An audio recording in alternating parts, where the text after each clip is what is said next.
There are a lot of great events out there. Triple Crown runs a great event here, but it's let people know that it's not all about only being at these events, because we're trying to make it a little less expensive for people to be able to showcase and develop their kids as well. Why? Why make it less expensive?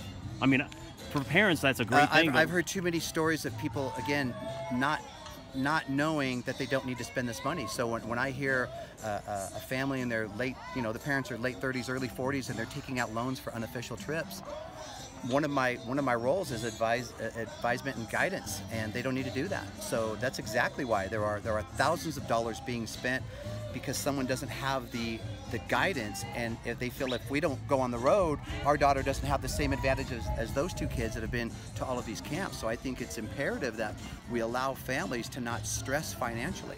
I mean, the amount of kids that hear their parents stress over the finances of their new bat. We can't afford another college camp. That's the worst stress that we could put our kids, more than anything else, way more than the stress at the business. Can you imagine a 14-year-old sitting on her bed listening to her mom stress over the fact that they don't have money for a college camp? That's exactly why we need to make this more affordable and less expensive down here. If only for that reason, but there's other reasons as well.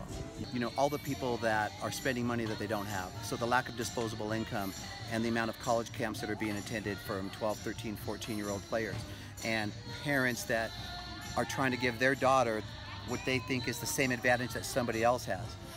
But really what this early recruiting has done is created kind of an elitist movement. The people that can afford the most unofficial trips and get themselves the most colleges, you can look at a lot of the college rosters right now and you're going to see that discrepancy. Not as many of the ethnic classes, on a lot of rosters. So, hopefully what this does is it tells people, don't worry about spending money that you don't have. Sit back. It's going to be okay.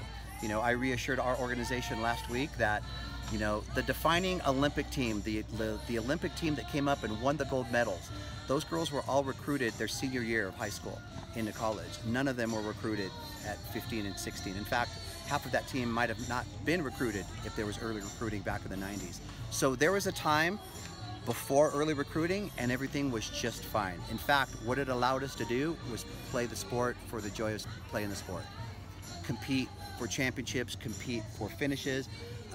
Most of these girls right now enter the scholarship business at 12 and they're playing for scholarships. So that's probably the one thing I'd really like to see change. Scholarships will always be waiting there, but it shouldn't be the priority and primary reason why we're playing sports.